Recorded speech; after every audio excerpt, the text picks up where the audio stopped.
Assalamualaikum warahmatullahi wabarakatuh. Selamat berjumpa kembali. Salam sejahtera untuk rekan-rekan porang semuanya. Pada hari ini saya mau melaporkan hasil jalan-jalan saya.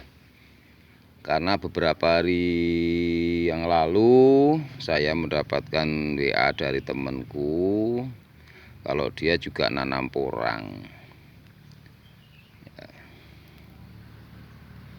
Namun apa yang terjadi di luar dugaan. Ini beliaunya waktu itu menanam di polybag seperti ini, tidak pindah di lahan. Artinya pertumbuhannya juga kurang maksimal, seharusnya sudah pindah. Bukan hal itu yang saya bahas, tetapi apa yang terjadi ternyata dia waktu itu beli bibit katak 100 kilo atau 1 kuintal ya. Kemudian setelah disemai sangat mengagetkan dan mengejutkan hasilnya. Satu, betul ini ada pohon porangnya. Namun di sisi lain justru yang mengagetkan adalah ini. Bibit-bibit yang dia beli setelah dia tanam di polybag ini loh, ada seperti ini. Ini adalah walur, Mas. Ya, walur. Ada walur. Ada suwek. Itu suwek. Ini juga walur. Ini walur. Nah, walur babi. Dan dia waktu itu dikirim bibit katak katanya, tetapi yang dikirim ternyata apa? Umbi potesan. Itu pun tidak semuanya porang, ya. Sebagian besar itu justru walur sama suwek. Ini juga walur, ini walur suwek. Ini walur juga, ini batangnya kasar seperti ini. Dan di atasnya tidak ada tanda-tanda bubil katak, tidak ada. Dari satu kuintal yang bisa tumbuh di polybag kurang lebih ada 20%. Itu pun terdiri dari walur dan porang, memang ada suweknya juga. Nah, di sana ada, coba kita ke sana. Nah, ini memang tempat ini adalah sebetulnya ini kandang kelinci yang urinnya sering saya ambil, saya beli ya. Ini sebagian sudah pada mati dari polybagan kemarin. Masih ada nih sisa-sisa laskar porang. Ini porang ya. Ini sebetulnya bagus kalau dipindah di lahan luar biasa, bisa besar sebenarnya itu. Tapi di sini juga ada banyak juga ini iles-iles juga ada ini. Ini iles-iles ini ya. Ini iles-iles. Itu teman-temanku semuanya. Kemudian yang 40 kilo itu waktu itu busuk semua dan berjamur dan dibuang ke kebun dan tidak ada yang tumbuh. Nah itu, jadi untuk teman-temanku semuanya, apabila membeli bibit, entah bibit katak ataupun umbi, tolong satu ya, kalian atau rekan-rekan semuanya harus paham historinya. Satu, track record dari penjual ya, apalagi kenal dari medsos, kemudian transfer uang dan sebagainya. Ini juga walur ini batangnya kasar, ini berontok ya, seperti ini. Ini juga, nah ini ya, itu ada juga yang iles-iles. Nah, iles banyak. Jadi ini yang tumbuh tidak ada 200 pohon. Tidak ada 200 pohon, terdiri dari berbagai versi. Ada porang, ada iles, ada walur, ya, sebagainya. Ini walur juga ini. Ini walur ini. Ya. Jadi kalau beli bibit porang, misalnya katak, harus paham historinya katak itu dari mana.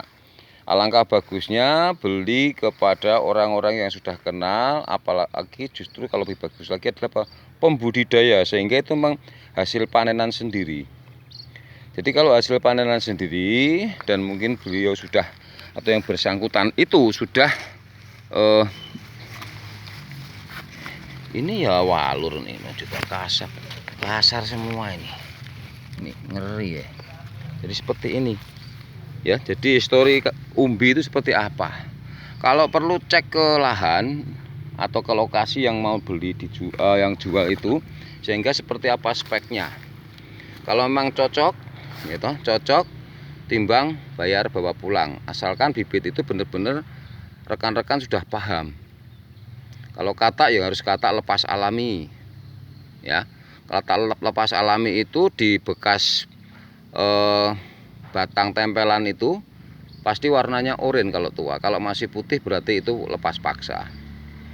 Kemudian kalau umbi juga harus sudah melewati masa dorman, paling tidak setelah dorman 1 bulan atau paling lambat 3 minggu udah bagus. Tapi seperti ini coba, udah bikin polybag, kemudian tenaga, ini semuanya walur ini walur nih ya. Ini walur. Kebanyakan walur babi nih, walur babi sama ada sedikit porangnya. Nah dari sinilah menjadikan pembelajaran bagi kita untuk pemula terutama ya. Kalian ini bayangkan aja 1 kintal dihargai harga kata waktu itu, karena katanya kata, tapi setelah dikirim ternyata umbi potesan.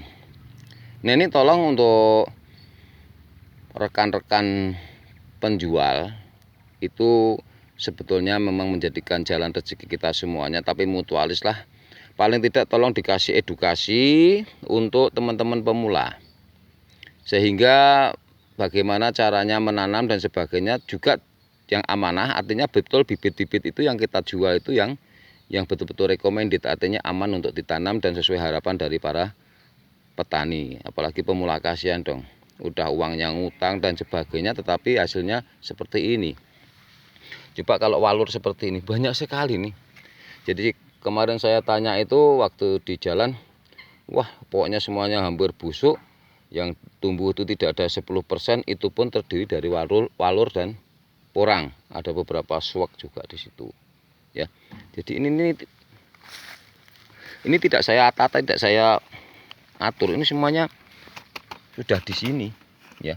Ini walur, ini juga loh, ini walur semua ini walur nih ya.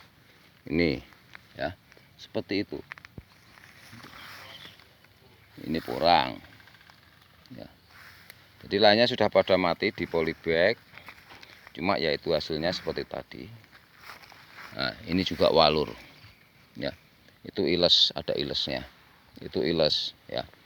Jadi seperti itu rekan-rekan semuanya, mohon untuk hati-hati, jangan tergiur dengan bibit yang murah kemudian beli padahal kualitasnya kurang bagus ya. Repot lagi, sudah harganya mahal, kualitasnya juga tidak bagus. Nah ini yang masih bertengger hidup, ini juga walur nih. Ini di atasnya enggak ada apa-apanya.